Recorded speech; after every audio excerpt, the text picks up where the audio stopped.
Hi, everyone. My name is Annie Escalante, and I am one of the DBA SIG board members. Thank you so much for coming to our September 2019 Coffee and CU events with both Shane Spiker and Lisa Andrews. We are really, really excited for this presentation on Stranger in a Strange Land, Navigating Behavior Analysis in a New Culture. I just want to provide some quick housekeeping before we start our presentation today.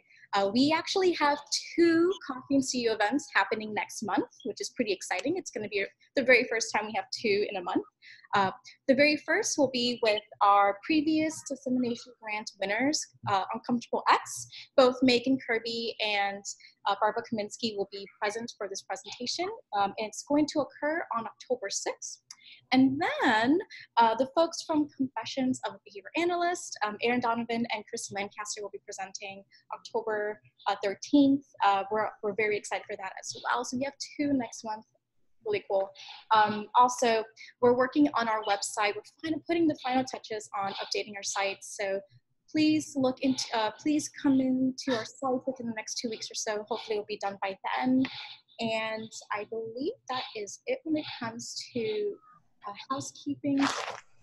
For those who aren't members, if you join our dissemination of behavior analysis SIG, we have a lot of different perks, including coffee and CUs, which are free to members. If you're interested, please email us at disseminateaba@gmail.com, and I'll be more than happy to send you an email with all the different bits of information concerning what are the perks and benefits of joining our SIG. Alrighty, so without further ado, I pass the baton off to you 2. Sounds good. So I'm going to give everybody a heads up. I have been speaking. I think I spoke at every paper at FABA the last couple of days. So my voice might be giving out a little bit. So I'm so glad that Em is here. But we're really excited to talk about this because, and Em will tell you more of her story, but Em and I have known each other for 20 years. Way too long. Way too long. And so, you know, when we got to work together and do some behavior analytic work, it's been really cool. And one of the challenges that we kind of came across in supervision and stuff was what it was like to work in a foreign country. And so, you know, I tend to talk a lot about like multicultural competencies and some of my stuff. And then, you know, as Em and I were talking, it was really interesting because, you know, she has a different perspective on what that looks like, you know, and we're going to kind of dig into all that and some of the things that you need to know when you're talking about understanding culture and how you can actually be kind of problematic and maybe even a bit harmful by accident and ways to kind of like mitigate those problems. So, so that's where we're at. So I'm Shane Spiker. I work with Positive Behavior Sports. I'm the director of training and dissemination. Amelia, I don't know how to pronounce the place that you're at. I work at a place called Centrum Basilica, which translates to the center of basil, like as in the plant. Okay. But like cute little basil. Okay, so like if you said like Paquito, right? Something like that, yeah. Okay. All right, good. So then we're gonna kind of dig into this a little bit. So let me go ahead and I'm learning like so I'm the way I'm screen sharing is a weird thing, so I'll have to deal with that. So I just introduced Amelia A. Andrews. I am Shane Spiker, so you know us. What we're going to try and do is talk a little bit about understanding perspectives and practice and how that gets in the way, but we also understand that science it should be at least a universal truth, and how there might be some specific barriers that get in the way with rendering ABA services or just behavior analytic services or even consulting or disseminating or any of those things, right? There are just some things that get in the way, and it's kind of strange. And actually, with M being in the Czech Republic, you're going to find some very specific barriers related to where she is at and how she practices and all of those things. So that's kind of what we're going to dig into today. Some of the objectives that we are going to talk about are going to be, we're going to identify variables and strategies that are related to impacting delivery of services. So like what's getting in the way of services. We're going to help kind of give you some tools on how to problem solve ethical dilemmas and specifically talk about code agreements related to culture specific variables. So what we want to try and do is kind of highlight what the code says and be able to kind of use that as a frame and say, specifically, here's how to more effectively treat what's going on. And then we are also going to create a plan. I'm sorry, I'm going to move some stuff around. I can't move my screen. No, that's not what I want to do. We're going to create a plan for maintaining practice while engaging in services that are going to result in behavior change. So that's a lot of what we're going to dig into today. All right. So if you're ready, I want to talk a little bit and kind of start discussing a little bit what your experience has been with a foreign culture or interacting with someone from a foreign country or anything like that. What kind of surprised you a little bit about it? What were some commonalities that you experienced in your interactions? I want to talk about this a little bit because I think this is going to kind of paint a picture for some of the other things that we're going to talk about. So anybody who wants to chat can chat. You can say it out loud. You can unmute your mic if you want to. Okay, I'm bad at those. There's a lot of things, the cultural expectations that people have. Like in the European culture, they make you a dessert or bread and a coffee, and you have that before you leave, and you have conversation. Those types of things, but also how much of our materials and assessments are geared towards Americans. It's like you don't realize till you're asking a kid to tackle an American football that they've never probably seen one of those before. And then with my British clients, the difference in the languages. So I tried to learn as much beforehand, but there's things that come up that I have to ask the parent before I score that as an error. I ask, is sorting his mane the proper thing to say for shaving? And then we'll laugh and be like, okay, no, that was a great idea of how to describe that.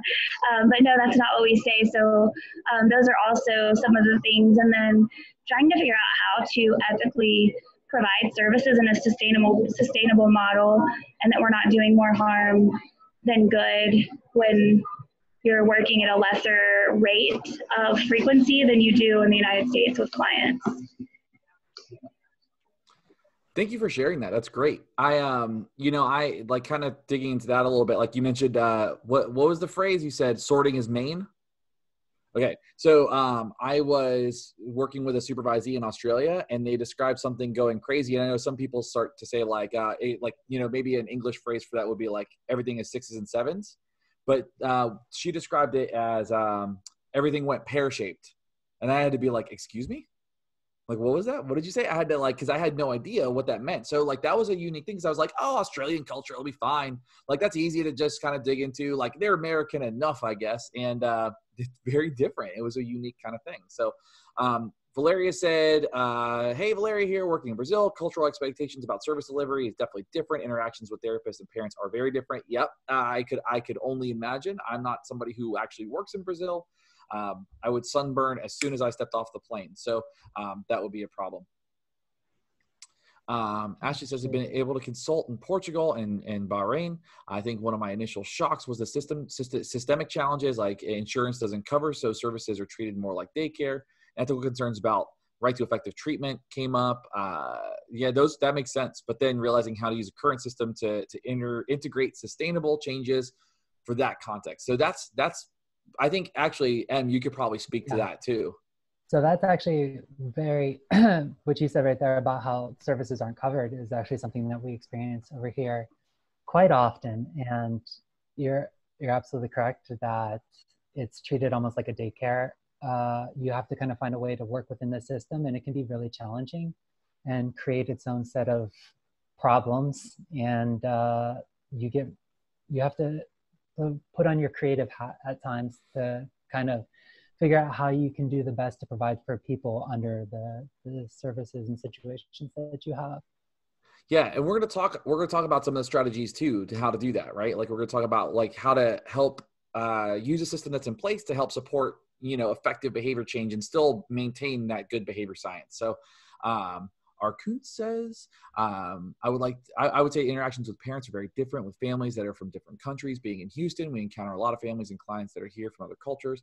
It takes a lot of research to know what cultural norms are and language to use. You have to be careful with what you say. Yes, you have to be very careful with what you say.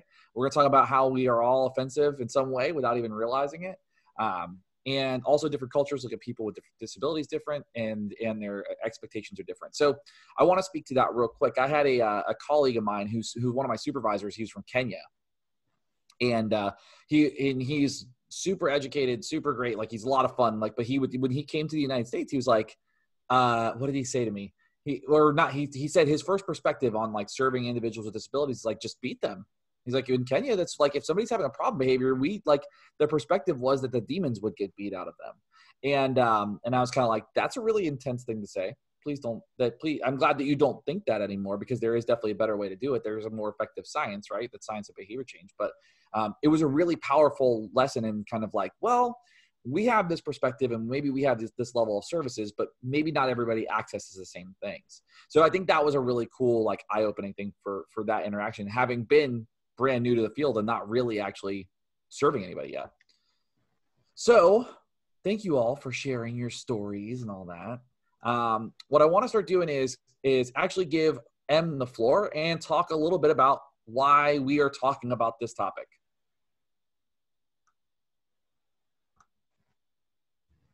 I'm Amelia. So as Shane had said, I work in the Czech Republic and I am a BCBA, still a baby. I'm still under my first year here. But I had moved to this country about 2 years ago. And at that time, I was completing all my hours to eventually sit for the exam. And one thing that I quickly learned was that all of the cultural competency that I had learned through the course of my studies and my experiences living in Florida, working with people from different places, were not so applicable when you find yourself in a place. We often find out things about people where we are, but I became the foreigner. And in that scenario, I have, as I said before, had to kind of work how to navigate how to provide it. Services aren't covered here. So I actually worked for a brief period of time as a school assistant in a classroom, and with some sort of agreements and some understanding of how what I do. I was fortunate to have something in the school there. But when I moved here, I knew very few people. I barely knew the language, and I lived in a village away from any real civilization. So it was quite a learning experience. I have made a lot of mistakes over this time, but as we learn from everything we do, we go forward and we try to build the best we can. And here we are 2 years later, and things have definitely improved. I've learned the hard way that you really have to understand what it's like to be in a different place, and you have to understand different cultures, but not on just a level of, yeah, you take your shoes off and you get in the door, but on much more deeper levels. I had some issues with multiple relationships, and that will be something that I want to say that we mentioned later on as well. Those can become very dangerous, and you kind of have to learn how to walk on eggshells at times. But Shane and I, we were talking that this is understanding cultural competency from a different aspect, and being in a different country is something that we never really discussed. And I think it's really important for us to kind of disseminate this information. So I'm happy that we can do so, and hopefully they gives you some understanding. Yeah, I would say that in this circumstance that Em is talking about, the multiple relations piece, I think that it's really easy to talk about in a Western way, joke like, oh, I added you on Facebook, but in Em's situation, it resulted in something that could have cost her entire livelihood and her living space and all that. She was almost deported as a result of this craziness that happened. Twice, 2 times. That's impressive. So when we talk about how multiple relationships, when it goes wrong, we're talking about deportation and life-changing things because something didn't go the way that somebody thought it should. So let's go ahead and dig into some definitions and concepts. So now we're kind of everybody feels pretty good about where we're oriented and kind of what we want to talk about, but we want to really dig into this idea of giving you some definitions to frame what we're talking about specifically and things that can impact behavior services. So Em, do you want to take this one? Yeah, absolutely. So let me move some chats out of my way here. So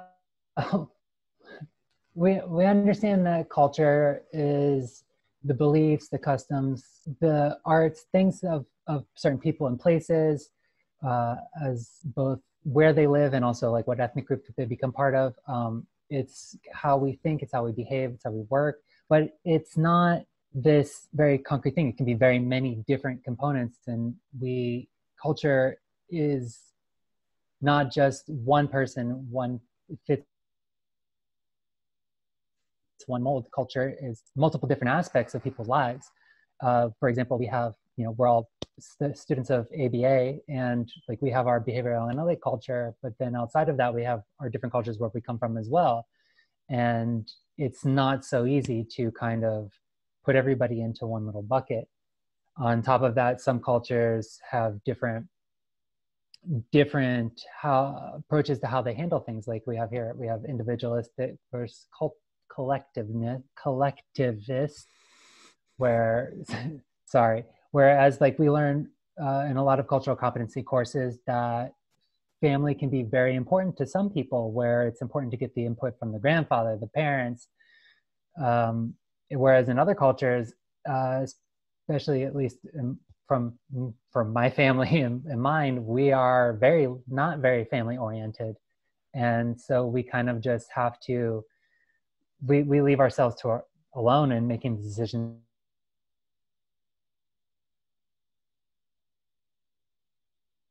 Really, when you get into like even like cultural selection and all that, like you've got a particular set of social behavior, social significance, things that are going to help like influence the type of behavior that you'll see. So culture in itself is this constellation of things that can actually influence behavior and actually create a lot of social norms that might be deemed problematic by one culture and not really for another. One thing I always like to talk about too is like when you talk about our ethics code, it's a very westernized code. And that is one of the most important things to start recognizing when we start imposing behavior analytic science. The science itself is science. Like we have our own culture within it, but our code is written in a very westernized, Americanized even version of it. So that's culture a little bit. And I think if we're going to talk about culture, we should also talk a little bit about privilege so that we know kind of what that means and understand how our own privileges can impact specifically, any sort of like place that we're trying to intervene. So do you want to take this one? You want me to take it? I think this one's on you, because everybody wants to hear privilege from a white cisgendered heterosexual man. Yeah. It's but that's the best place. That's the best way to do it, right? If anybody wants to hear somebody talk about it. So when we talk about privilege, what's important is kind of recognizing that people are born with certain allowances. And so I have, one of my favorite things is I did a privilege walk a few years ago, and it kind of opened my eyes to the idea of like what types of things influence behavior, right? They influence my hi, Carly. But they also like allow me certain things that I can say certain things, like I can say the F word in front of John Bailey and really not get any flack for it, right? So, those are things that have come up. And when we talk about privilege, we're talking about these allowances, like ethnic privilege, socioeconomic privilege, religion, orientation, education, gender. All of these things allow for certain things.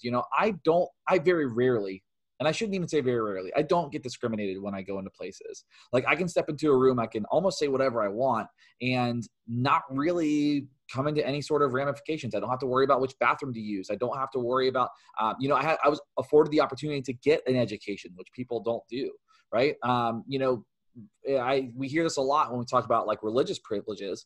And in the United States, if you're Christian and you may not likely come across any sort of like persecution, right? Unless it's the war on Christmas, and that's a different story. That's a CEU event on itself. But those religious privileges, when we start talking about that, those, if you've never been persecuted for your religion or for your gender and something like that, you're very fortunate, and people don't realize that. And the idea is our privilege stems from things beyond our own control. Like you don't typically get to choose what your privilege is. You're born into a situation. Like one of the privileges that we talked about was being able to grow facial hair, right? So some people cannot grow facial hair. I do not have that problem, but that was considered a privilege, right? Another one that we talked about was even something as simple as like when we talk about socioeconomic status is how many books did you have on your shelf when you were growing up? Did you have access to books? Did you have to ride the bus to school, or did you have a family member be able to drive you? Did you go to public versus private school? Those things are all different types of privilege that we need to consider. So when you're walking into a situation where you're going to intervene in a particular culture, you have to be mindful that your privilege is going to be something that is imposed on the group of people or the place that you're going to be. So you have to just be mindful of that, and it actually be the root cause of things like microaggressions or unintentional offenses. Those things like my favorite, and we're going to talk about microaggressions too, but my favorite is like, where are you from? No, but like, really, where are you from? Like those things where it's like, I'm from Pennsylvania. It's fine. You know, like, it's like, I was born in Pittsburgh or whatever you want to say. Like there's things that come up like with represent. But when you talk about that, you're talking about these privileges that, like, you know, those questions that are not necessarily offensive. Like we were talking in a talk, or there was a talk from the confessions group the other night that was talking about how when you ask somebody who is trans about their experience, like that is not your place to talk to them. Like that is like, you don't have that experience. Like it's not your place. You're coming from a place of privilege. Like, what was that like? It's like, don't ask, just don't do it. So, and that brings us to the talk of microaggressions. Is this you or me? I don't remember. I think this one's me, but we rehearsed this so well that you know, we just bounce back and forth like fluidly. Yeah. So when Shane talks about microaggressions, you know, like he said, it's where are you from? No, really, where are you from? And we don't mean these things sometimes in ways that they sound. And when you're coming from a place of privilege, you don't understand how it can be perceived by other people. As we said here, it's subtle, unintentional behavior, and that it's discriminatory or can be offensive. And I think one thing a lot of people say is, I don't mean to be that way when we do make these microaggressions. And it doesn't matter what our intention is, it's what the recipient perceives those things to be. And especially if you're coming from places of privilege, it can be very hard to identify, like, what I didn't say anything bad. How is this problematic? But in reality, we are having a hard time seeing through our own privileges to understand what it's like to be on the other side. And additionally, it can be other positive things as well, which I believe we mentioned on the next slide. I do think we talk about that. Yeah, let's see. So that talks about prejudice. Hold on. So I'll get into prejudice in a second, but you know, saying like to somebody's like, oh, you must be good at math. It's like, that's kind of a blatant stereotype about something, you know, like, I mean, we all know what that stereotype is often described as, but when we say that, it becomes a problem. And that in itself is a microaggression. Like, so being mindful of those things, like even the term Caucasian is an offensive term. Just call me white. Like, it's perfectly fine. Like the term Caucasian comes from a very specific racial slur. It goes all the way down the line. So I'm not going to get into all the racial slurs and stuff, but that is an important thing to recognize. Calling somebody Caucasian is technically a microaggression, or even like a racial slur towards a specific group of people that are not necessarily white people. Okay, so it's interesting because you see it's so ingrained in our culture, right? When you fill out forms and stuff, it's like, oh, are you Caucasian? It's like, no, I'm just white. So, but we also have to talk about prejudice, and I think Merrill Winston does a really great job of this, right? When he talks about the idea of like he white-splains old man white-splains racism is what he said at FAMA this year. But prejudices are these key perceived notions that come up that we immediately make these snap judgments, right? So when I say snake, what do you all think of? You type it in the chat. Because we all have different learning histories, right? So I can tell you, I know what M thinks already. So M's response would be an introvertible, and it would be on a plane. Yeah, it would be. So when we have, but that's how like that's immediate. Like you have the snap judgment, you have this prejudice and stuff. But and think about things like how rule governed behaviors work too. So we don't have to commit certain crimes to understand consequences, but we don't have to be exposed to certain stimuli or experiences to develop prejudices either. So that's kind of the same thing. Our prejudice is developed by like just verbal behavior, by languaging, right? The idea that like somebody describes an event or describes a restaurant. It could be something as simple as like, oh, I got food poisoning at this restaurant. Now you create this particular bias against a restaurant. There's a baby. They're getting so much younger these days. The BCBAs. It's a brand new BCBA. That's incredible. Congratulations. But I think the thing is, and what's really important is when we start talking about languaging and stuff, and we talk about prejudices, we all have prejudices. We all make snap decisions based on stimuli in our environment. That's kind of how prejudices work. They're neither good or bad. What's important is to recognize that you have them and be mindful so that you can kind of curb those prejudices and maybe try to undo them a little bit. right? So when you see certain people or when you see the way someone looks, you're going to make a decision right away. You can't help but do that based on your learning history. But it's important to just kind of catch that and be able to kind of prevent yourself from engaging in behaviors that are going to be harmful. Yeah, like to kind of build on what Shane says there at the end, like that we all have prejudices no matter how hard we try. It's just natural human behavior, but what we do with those prejudices, speech is very hard for me today. Sorry. You've been speaking Czech all day. It's fine. I've been speaking Czech all day. So in my defense, this is the first time I've spoken English in like 12 hours. But what we do with that information and how we process it kind of lets us understand what part of our understanding of different cultures and different people and that we need. You know, when we jump to a thought about different groups or different people, we should process that and then question ourselves why we think that, and then what can we do to make ourselves better so that we don't blurt those things out or act on those in a way that can be detrimental to the relationships that we have with people who are different than us, which is one. Well said. You said it better than I would. So as we start looking at this, so now we kind of understand these things that get in the way, right? Now we're going to talk about these barriers. All of those things could be listed as barriers to like having impactful treatment within a new context. And we're going to start looking at how these things can influence the way that you make decisions and how you might make decisions that are ethically sound, but not necessarily in line with the behavior analytic code, which I know sounds kind of like an oxymoron, but it is doable. You know, because at the end of the day, what does the ethics code say? It's all about do no harm and do good, right? That's really what we're trying to do. So identifying those barriers and those variables that are contributing are going to be a good way to start. So, Em, I think this one's you. Yeah, this one is me, but I really got to move this chat. So what are some variables that can affect treatment? You know, we think about language definitely as one. Routines related to culture, what time do people go to church, reinforcers, what is food in different situations, what things are important to people, and then religious practice. Shane put this example, so to be honest, I have no idea what he means by this. I'm hoping he can expand on it. No, I was just giving you an opportunity to just talk about masturbation in front of a group of people and see how you went.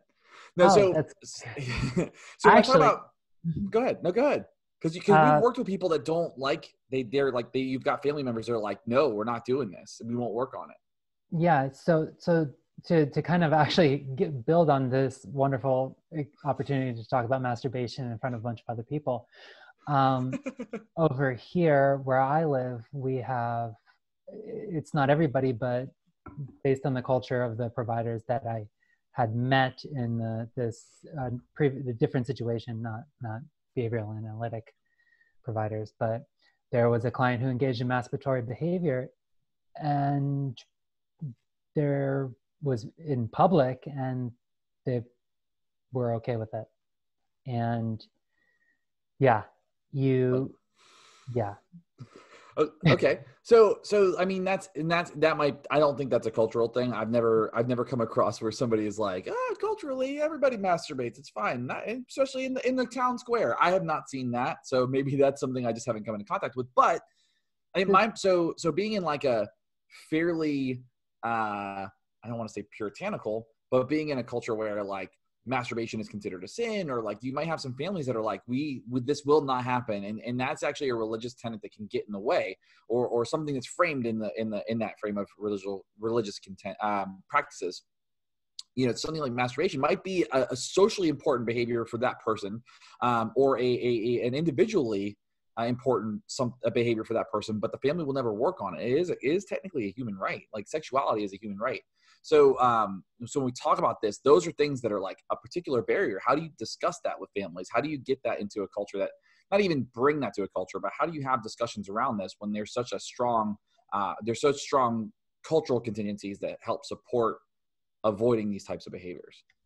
And if I can build on the last one, not so much that was to expand on it.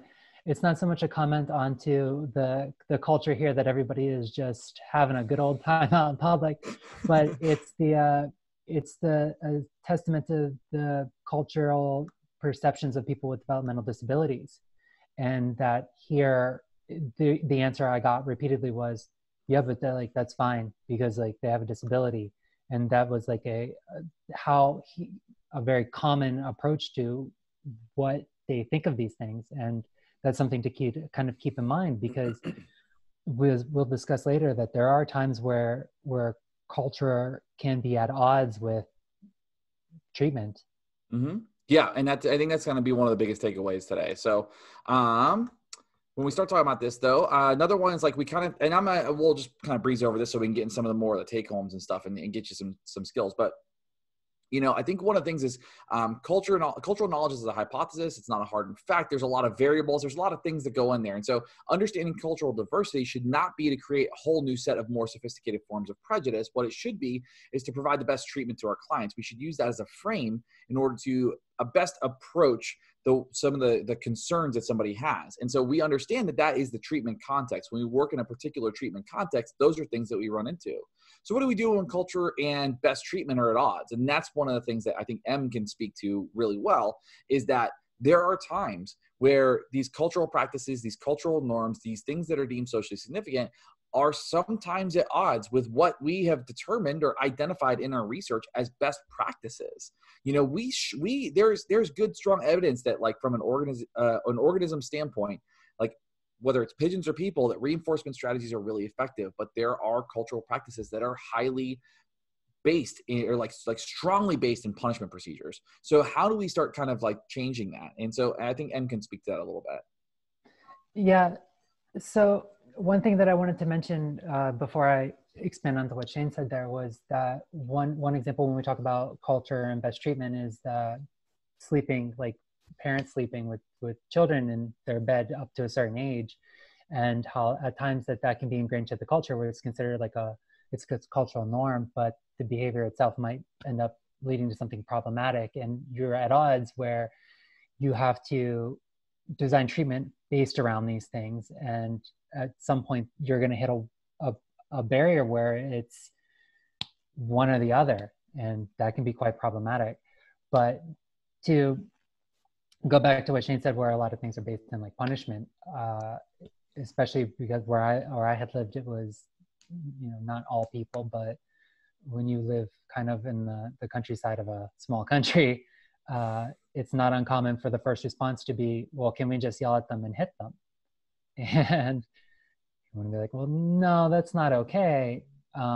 Or the other was that, yeah, but like aggression is fine because like kids roughhouse, or these kids, like it's like normal, like the boys will beat each other up, and that's can be problematic as well. And we have to kind of dance between what is sorry, I have a message over here from Amber personally, trying to find what's the balance between how can we do best treatment while being culturally competent, or like culturally sensitive, right?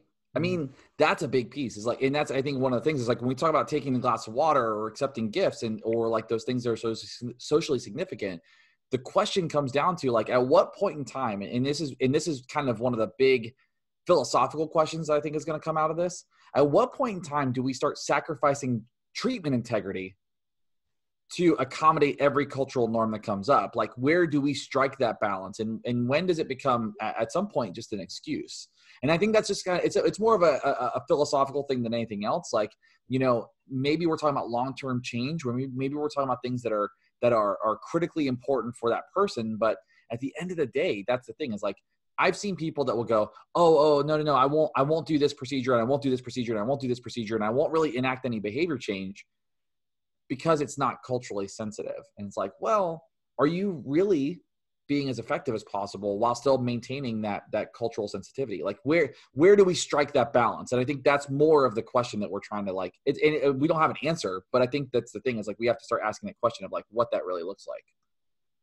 So that brings us to ethical decision-making. When you're working in a new culture, or you're experiencing something like this, like, how do you make appropriate ethical decisions? So one thing I would say, our BACB code, we kind of talked about this, it's westernized. And this actually presents an inherent bias when we apply ethics to clinical practice. We have this inherent bias, like when we make decisions for whatever's going on, we come across this problem where I'm gonna implement this. I'm gonna change this. This is my code. I won't accept this glass of water. And I know that's low hanging fruit, but at the same time, that is something that people regularly go to.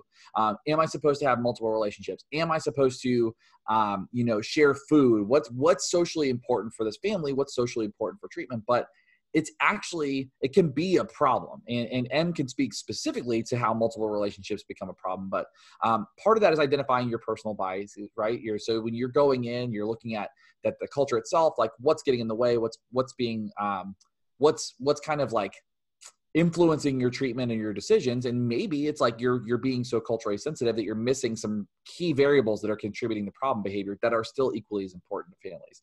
So you run this risk of kind of figuring out like what's going to take precedence, like being culturally sensitive or making sure that you're scientifically effective.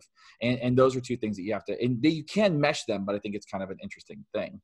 So when we start talking about the codes, I would recommend taking some time to get comfortable with the code elements, because there are certain things that they do contradict one another, right? So there are codes that are like, that talk about being culturally sensitive and not being able to discriminate and all these things, right? There are those codes, but then there's also that do not accept gifts and all that. And those two in particular, I always look back and I'm like, they kind of clash. They make it so that you have like this struggle. There's a dilemma within the code itself that you have to kind of work around. So here are the codes. And also this is my favorite napalm death record, my favorite napalm death record. It's called The Code is Red, Long Live the Code. But these are the code elements that we're looking at too. So you've got boundaries of competence. You've got professional scientific relationships. All of these things, multiple relationships, these impact culturally significant cultural variables is really what we're looking at. And I've probably said culture 100 times since we've started this talk, so I apologize.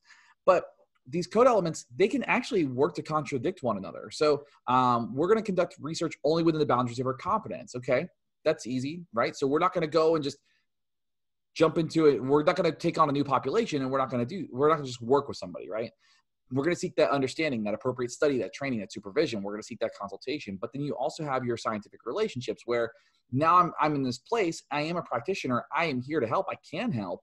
And maybe the behavior, like I can work with this particular behavior, right? Tantrums, not so hard, right? Some self-injurious behavior, not so hard. But within that context, it might be a little bit more difficult.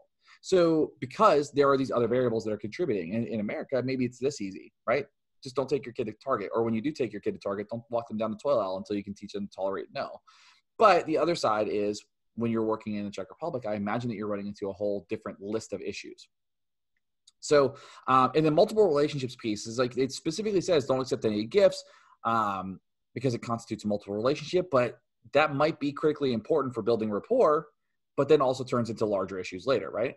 Yeah, absolutely. And we often kind of learn, at least from whenever I had my cultural competency courses, was it's not uncommon to be offered, from certain different cultures that they'll offer you,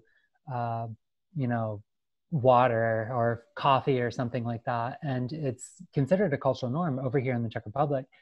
It is absolutely norm to be offered food, and it can be perceived as insulting if you turn it down.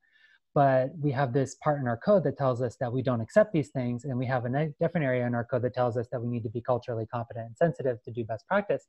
And these things can be difficult to mesh together, and it can create a slippery slope depending on which side you fall on, between either you can say, no, I can't, and jeopardize your relationship with the client, the family, and treatment, or you can say yes, and as we'll touch upon later, can kind of lead to a whole slew of other issues as well. Exactly. So interpreting the code. Nope, that's not what I was trying to do. So when you try to interpret a code, what you can do is you can work with a population if you've received all the training, supervision, and consultation, and you've read all the research. You can't simply refuse to work with somebody based on cultural factors, and you can't accept gifts. So when we talk about these, that's kind of what, if I were to interpret the code kind of like, I don't know, if I'm interpreting it black and white, if I'm taking it for like that specific structure, it's fairly strict. Do not accept any gifts. What constitutes a gift? I mean, I heard today or yesterday at the conference that an analyst was told they couldn't even accept a thank you card. as something, because that would have constituted a multiple relationship, or a card made by the client at their clinic for the clinic. They couldn't even accept that card. I mean, when we talk about these things, is it that strict? And I think M brings up a great point, is like, most people kind of tend to talk about this in two sides. They talk about it in black and white. Either you accept the gift and now you're in a multiple relationship and you just deal with it because you're culturally competent, or you don't accept the gift and now you run into this issue. You're being so strict that you can't effectively serve someone. So at the end, when we start talking about these things, we have to recognize that the code is meant to be a guideline. It's not meant to be interpreted as black and white. It's meant to be functional. It's not meant to be literal. And that is what we're trying to get at here, is especially when you're working with a new population with a westernized code, it is meant to be functional. Okay. So I can't read what this heading is. So behavior analysis and ethics as a culture. So we want to take into account things like values, belief systems, approaches to behavior analysis as a separate culture. And our goal is not to drive one culture out, but to meld them, to bring them together, right? And these cultural variables should not be an excuse for sacrificing ethical boundaries. And I think that's really kind of the point that M is getting at here, is we shouldn't be sacrificing our ethics just because of cultural variables, but we need to be flexible. Right, Em? Is that what you're getting? Is that what you're trying to say? Yeah, absolutely. The code is, we are taught to respect the code, and the code is the end all be all, but there are parts that kind of conflict with each other, especially when you're dealing with cultural competency and can you accept a glass of water? And there is this gray area that falls in between. And if you're not really familiar with the code and how to conduct yourself to be the best possible for the client while also maintaining the spirit of the code, it can be quite problematic. And this is a part that often does not get discussed about, at least whenever I was having my ethics courses, however many years ago. It's very black or white. Do you accept this? Do you not? Do you do this? Do you not? But there's this gray area that no one really talks about or discusses, and navigating that can be incredibly difficult at times. Yeah, and I think people are uncomfortable with the gray area because that's not an answer, right? It takes some creative problem solving to figure out how to best serve that person. And that goes back to that frame of like, do no harm, right? Is accepting that gift going to be harmful? Is it going to be more harmful to not accept that gift? And I know, again, that is low-hanging fruit, but that is an easy context to look at, right? Is it going to be harmful for Amelia to set up a contract where she is living on the premises with the family that she's providing services? Like, is that going to be harmful? The answer is yes. The answer is it ended up being yes. But at the time, it didn't seem so because we set some really clear boundaries. But there were some issues with not really knowing a lot of the culture and how that could have influenced some of the decisions later. Right. And that brings us to the point of, as we had said, that there's this gray area and knowing how to navigate it. And that also sometimes we kind of attribute too many things to being different cultures, which I want to say that we will touch on later in way more detail. Yeah, so we're going to talk about planning ahead. So when you're stepping into a space where you are providing interventions for somebody who is culturally different, or maybe something that you have, some group of people or a population that you haven't had experience with, you want to try to plan ahead as much as possible. So I know Amelia, before she moved to the Czech Republic, was actually taking active Czech language. Like she was actually going to I don't know what the term is. Oh my God, I'm so tired. I can't think of the term. Teacher is the word I'm looking for. Crazy new concept. So she was going to a teacher and actually learning how to speak Czech and getting fluent in it and practicing it and learning a little bit about the country and some of the laws and stuff. So, and I think that brings us to that piece in particular, right, Em? Yeah, absolutely. You know, whenever you want to familiar yourself with the culture, it's not only just learning about their religious practices and the social, but also learning the language, which is an incredibly important part to almost any culture. If you think about how we communicate, it says so many things about ourselves. And if you can't understand the framework that people are speaking in and the thought process that kind of go with these things, it can be quite... You're good. Okay, yeah, I heard noise. I thought we were gonna have the baby again. Welcome back, baby BCBA. Which is, yeah, that's makes me feel so old. But it really is important to learn the language. My learning for me coming here, and most of my experiences admittedly are from having relocated myself to one country, but it really, really has paid off to put in the time to learn these things. And language is one that we tend to overlook, and it has been incredibly important. Probably one of the more important things that I've come to find out.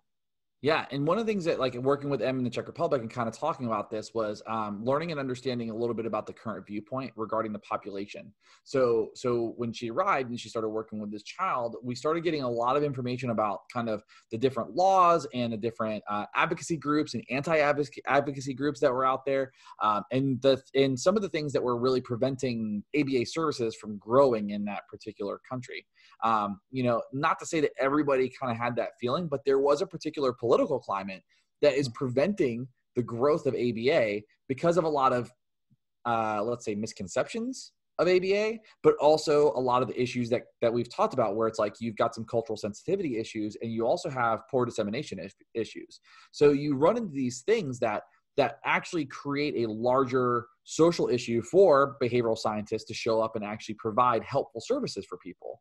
And so Em can probably speak a little bit more to what that looks like there, but it was a unique barrier that I don't think that either of us were really planning for when you got there.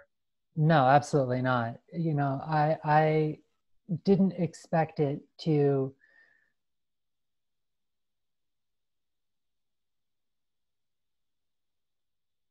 my work is. It is a lot different than what it was back in the United States. And you can come in here and go, that's not how we do it. That's not how it is back home. I can't believe this. And a lot of things will catch you off guard, but coming in and pointing out how things are different doesn't help anybody. You need to kind of understand what it's like and then how to work within that. And as I had said earlier, back when Shane wanted me to openly discuss masturbation to a bunch of people, we had a client who, when he masturbated in public areas, everybody's approach to it was, he's got developmental disability, that's fine. And it's things like this, where if you don't even understand that that's how people perceive individuals that are receiving services, or people that have developmental disabilities, one, it's quite shocking. And two, you need to kind of work within that framework to kind of go like, okay, but maybe we can actually do something here to not have him masturbate in the street. Right. And that's exactly it, is you run into the issue of, like, is this something that's socially significant, right? When you go back to the idea of social significance, is this something that is valuable to that person to work on? Is the culture accepting of this, or is this parent just not really care at this point? Like, did they just stop giving a shit? So you have to kind of figure out that piece. Like, you have to figure out what part of it is culture, what part of it is personal preference, and what part of it is your own biases that are influencing that set of behaviors. So what can you do when you start kind of getting an idea of how to start working on in this area, and when you start kind of getting an idea of how to best serve a new population or anything that has to do with culture? One of the things I always say is try to ask open-ended questions. So people will give you a whole lot of information. People will share a ton of information with you if you just ask. And Valeria says there's also a stigma about ABA. For instance, in France, ASD is treated with psychoanalysis, so changing that part of the culture is super hard work. Not sure what the situation is in the Czech Republic. Em, do you want to talk about that real quick? What the stigma about ABA is in the CZ? How much time do we have? We've got literally we have a few minutes. Because that is absolutely, it is. Here, psychology and psychiatry are all under one umbrella. ASD here is treated like I don't have the words to describe it, but it is not how we do it back in the US. And ABA is considered the devil by a lot of people. There are active groups that are trying to block legislation. I'm currently dealing with one issue right now where I have some family members who are that have children at the center that I work at, and I don't treat these children. They're not on my case. We have agreements with children that are on our cases, but they've explicitly told me that they don't want anything to do with ABA, that it tortures children here, and that everybody knows that. And there's this culture of like, if you say ABA here, it is, you are having to explain yourself a lot, and there's a lot of pushback against it. And you need to know these things before coming in here and then trying to shoehorn it into everything. Yeah. And that's where a lot of like asking those open-ended questions, getting an idea of what you're walking into. And some of that too is the independent research. And that's another thing that you can do when you're starting to work with a population that you never really have. This will give you a little bit of a basic framework on what the culture should include, like things like parenting styles, familial culture, what the kind of groups are out there when it comes to like different advocacy groups. You're talking about mental health perspectives. I mean, because just talking about like France treating ASD with psychoanalysis is like, so I mean, from what I understand about French culture too, you run into this issue of there's a lot of the refrigerator parent straw man argument too. Like you've got this piece where it's like, people think that it's the mom or the dad's fault. Like it's the parent's fault that the kid has autism and not something that's neurological. So you run into these funny little cultural things that you may not have ever had any learning experience with here. So for the sake of time, I do want to get into the specific individual strategies that we can get into to help support learning in this area, and then kind of do some take home points. So what I would say is, if you're going to be a practitioner, you're going to end up in a situation where you're working with a new population, ask those open-ended questions, do some independent research, and find some middle ground. What is the balance, right? So I say, like, when we talk about social significance, and Amber made a great point of what is the social significance for that culture and for that person? What's valuable to that? Is that problem behavior really problematic, or can we focus on something that's maybe more invasive or going to result in more problems? So when we start having those conversations, you have some families, they'll say like, she should show respect. You're like, what does that mean? You know, you have, what does that mean to you too? Because that also could describe a set of behaviors that we could possibly work on. You know, it's not just like, oh, what is respect? It's like, well, what does that mean for you, so that we can start actually intervening on that. Some other things too that you can start looking at is you can identify potential cultural barriers outside of session, and that independent research is vital. But just don't assume that the culture is absolute and static. Things change, things shift, things evolve. I mean, look at behavior analytic practice and how it was maybe 30 years ago, even 40 years ago. We're talking about, you know, we're just recently discovering new ways to do FAs. So our culture is constantly changing and evolving too. So we have to recognize that as our culture changes, some others do. And what I would recommend too is practicing, you know, explain what an extinction burst is to somebody, or like, just try to think of like explaining that what an extinction burst is in general, right? It gets worse before it gets better. That doesn't sound cool, right? So when you start talking about these things, you should be able to practice how you explain things and get some feedback from somebody who is maybe more culturally sensitive. And one of the things too is I always say seek supervision. Try to find somebody, or consultation. Just find somebody who is fluent in that language, fluent in that culture, fluent in that area, so that you can actually get some real good insight on what's happening with the people in that group. When I was working with the deaf community, I spent a lot of time working with the Florida School for Deaf and Blind, and I spent a lot of time working with some members of my community that were deaf to help understand and support some of the training needs and the behavioral needs of the individuals that are serving that population. So those are just a couple things, but you know, you run into issues of things like telehealth, relocating. And I think Em could probably speak really well to this idea of the practical issues related to relocating. Yeah. So as I said earlier on, a lot of when we talk about being culturally competent, it tends to be how we treat people within the United States. But we now, especially as telehealth grows and people can move a lot easier, it kind of brings its own sort of situations and issues that you didn't really anticipate. For one, ABA terminology does not translate very well to different languages. We use English words for these things because there is no word to explain what a mand is. And even though that's already difficult in English, it's even harder to kind of do it. Well, we call it a mand, but it means this, because there is no way to translate it, at least in the language that I work in. The other problem when you're talking about terminology is that there are no materials that exist, especially if you're in a smaller country like I am. A lot of our materials have to be translated. And there was a study about providing services in Wales by Jones and Hoerger. My apologies to them for butchering that. I think it's Hoerger. something similar to what Shane just said. And they had the similar problem where they actually said that materials were often only being translated as they needed them, and that led to a delay in treatments and programming. And it's the same issue that we have here. Especially if you don't have anyone who's fluent in the language and in ABA terminology, because ABA terminology in itself is quite challenging for native English speakers and analysts, and now try to translate that. The other is that laws and regulations and insurance are not set up to cover ABA. Like I said earlier, I worked as an assistant in a school because there's no way for families to pay for it. Even right now, I'm considered some other sort of social department person because they don't cover it in this, and that is a huge barrier to things, and you have to understand how to navigate it. And finally here, which is one thing that I think is really key to take away, is that working in other cultures, especially when you're doing telehealth and relocating, is not a way that you should just pad your resume to make it look like you're doing something nicer. It is a full-on commitment that requires a little bit more time and energy than I think that we really realize requires to do our jobs effectively. See, I think you nailed that. That's perfect. Because I wrote that slide.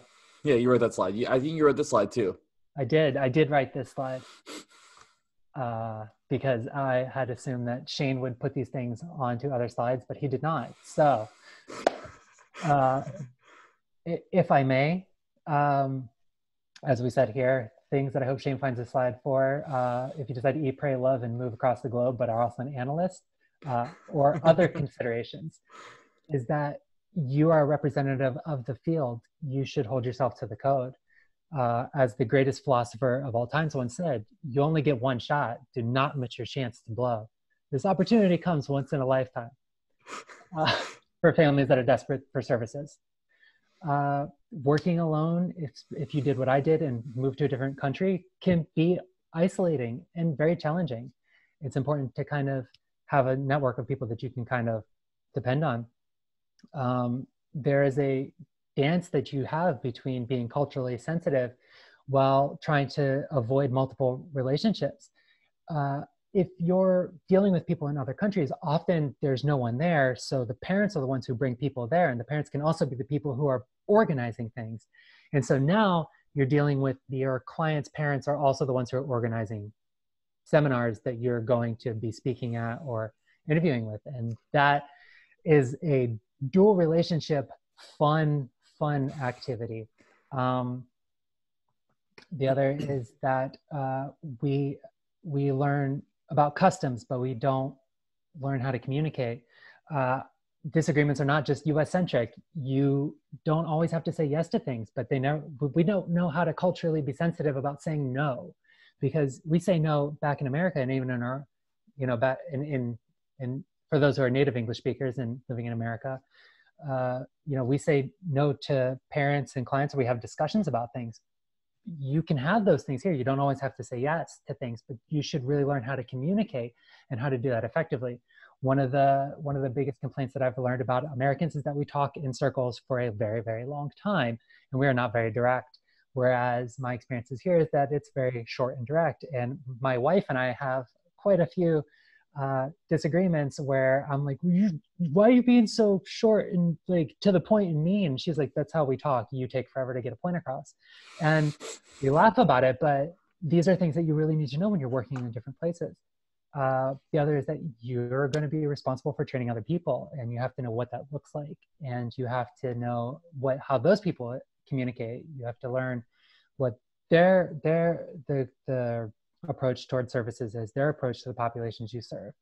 And one of the final things to take away, if you find yourself working in a different place, is like, you're not the savior. Avoid a savior complex, because you will be disappointed, you'll be challenging, and you are setting expectations before you do anything, and that can be quite problematic. And the other is that other people will have these expectations for you as well. And that can also be incredibly problematic, because if you're not living up to these things on either end, and you're only one person in a place, or there's very few providers around, you're that person's experience. You're the representative to the field. And if you're not meeting their expectations, they might be turned off from ABA. And if you're not meeting your own expectations, you might become burnt out, which Shane has many talks about regarding burnout. So, accurate. That's true. So I guess my thing is you know, if I for the sake of time, I know we kind of are hitting that spot, and I do have to run because I do have to drive our good friend Lindsay here to the airport. But I wanted to take a minute to say thank you all for being here. I want to make sure that we do answer questions or provide any resources or anything, or even just kind of consult on some stuff. I have no problem with that. So if you all want to reach out to us, please, please, please do. We'll definitely prepare the slides for you and send them all out. I have some really good resources on intervening and stuff. And so Valeria says, we need to make it clear that we are there to help them help themselves, and that we cannot serve or even save anybody. We need to build capacity in the location. And that is the best way that we could put that. So that whole talk we just did, just listen to what Valeria just said. Yeah, that's perfect right there. That there's a group of Professor Mickey Keenan and Carola Dillenberger from Belfast University that actually come here, and I had a very long talk with them about this, how our goal is to help people here build their own community and how to help themselves. So thank you all. Appreciate it. Thank you, Annie, for having us in the DBA SIG, as always. Thank you so much, both of you, for coming on today. We really do appreciate it. And I think the folks here love the talk. This was a great, fantastic talk. And thank you for doing this during CABA. Yes. Yeah, that was a funny thing. And thank you, everybody, for the flexibility, too. I apologize for we had to move the date, but we do appreciate you being here, even with that kind of uncertainty. Yeah, thank you all for listening to us. And thanks for this opportunity. Thank you, Shane, for your PhD that I can just hitch myself to and ride your coattails on. I'll be doing this for the rest of my career, but perfect. Hopefully that we were able to touch on some things that we set out to do. And as Shane said, if you have any questions or want to talk with us, like, these are emails. I love talking to people and collaborating, especially because, as I said, being alone, you should build a network. Yeah, very cool. Nice. So everyone, please expect an email shortly with some questions from today's talk. Once that's filled out, I'll be able to send you your CE certificates for today's presentation. All right. Well, I hope everyone has a wonderful rest of your Saturday. All right. Take care, everyone. Thank you again. See you soon. Thank you. Bye-bye. All right. See ya.